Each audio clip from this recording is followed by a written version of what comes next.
Kita naman natin na sobrang active po siya ngayon sa mainstream. Marami na rin siyang ginagampanan sa mga teleserye, karelasyon, wish ko lang, and marami pa pong iba. So, gusto ko maging kagaya niya. Yun po. Sandra? Ako po, ang ina-idolo ko po na nakatawid na is si AJ Rabal po. Kasi kahit na ang dami niya pong basher, gano'n, talagang nahahandle niya po yun. Yan po. Gia? Ako sa lalaki po, si Wilbert. Ayun po.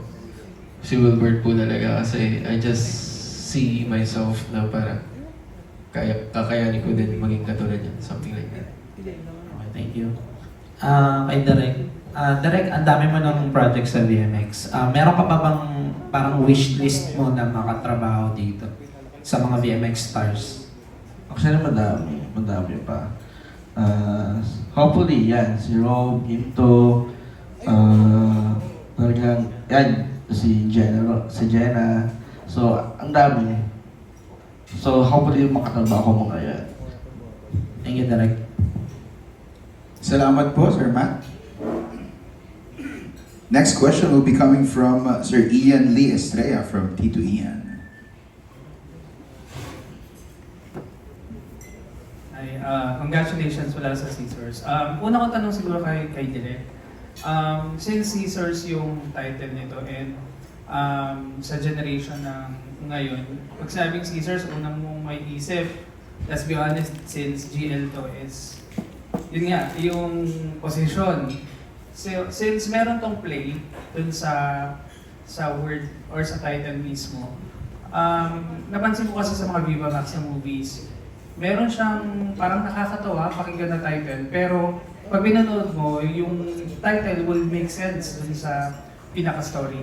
Dito ba, meron pang mas malalim na message, aside dun sa parang nabanggit mo kanina, na gusto niyong i-impart sa mga makapanood?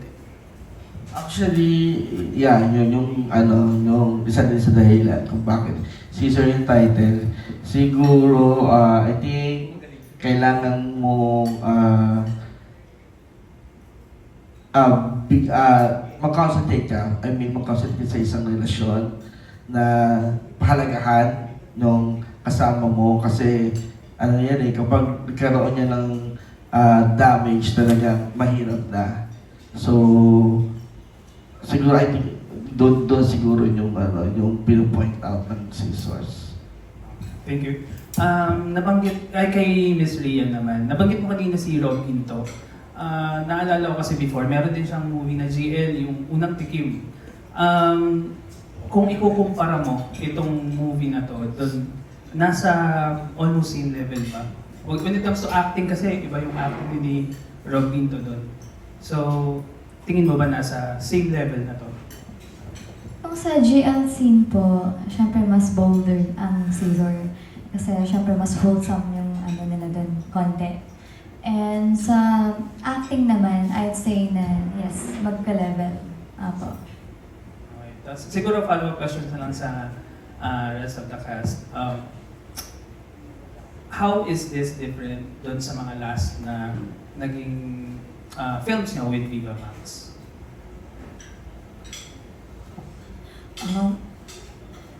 Hindi ko po masasagot yan kasi ito po yung first time kong movie. Sige, kay Gian.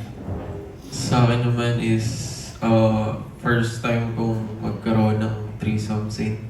So that's the most different sa mga dati kong movie. And usually naman, laging ang character ko talaga, playboy, bad boy, something like that. So yun yung para sa akin, parang yun yung naging kaiba ng movie na to. First time ko talaga yun. So, mas gusto mo ba yung ganun kesa sa mga ginagawa mo? Actually, para sa akin, kahit ano naman, okay lang naman po ako. Okay, sige. Yun lang, thank you. Maraming salamat po, Sir Ian. And that wraps up our question and answer. Maraming salamat for your time. Please do stay with us. May I invite our cast and director para imbitahan po ang ating press friends na panoorin ang ating pelikulang Scissors. Go ahead. Yun. So, ini-invite po namin ang lahat na panoorin po, streaming na po ang Scissors sa VMX app for only 169 per month. Siyempre, I am inviting you all to watch our movies and VMX app exclusively. Sobrang mura lang sulit at marami kang matututunan na sa bawat kwento. Yan.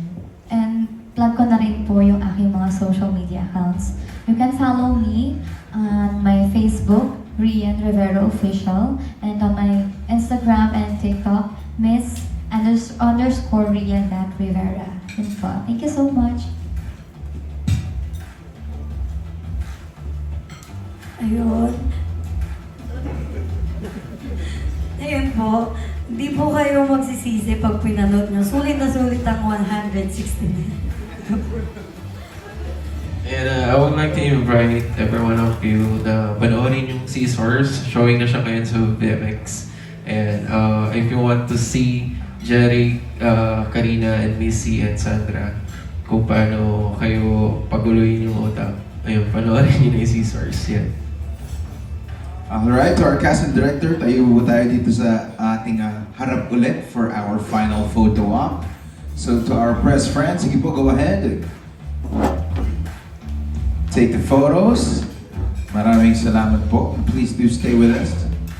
And then right after the photo, invite ko po yung ating cast and director dito lang po sa side so we can watch again our trailer. Again, Scissors, streaming na po yan simula noong May 8 sa VMX. So please do check it out.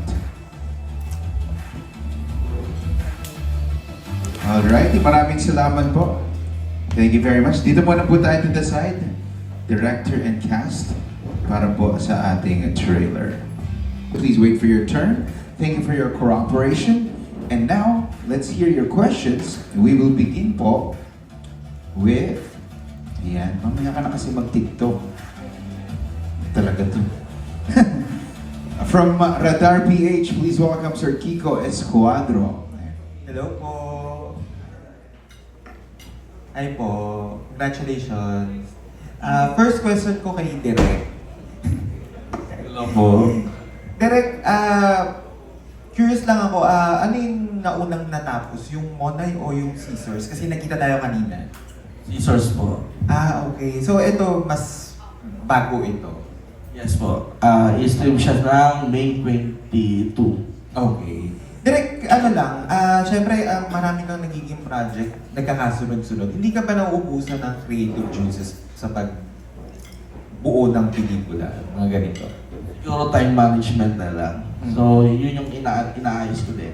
Na hindi siya magkaroon ng rumble, na time ako to studies yung bawat project ko na meron. Halos magkasunod to. Ano yung masasabi mong mas mahirap or ano yung nagbigay ng challenge? Yung Scissors o yung etong Monay?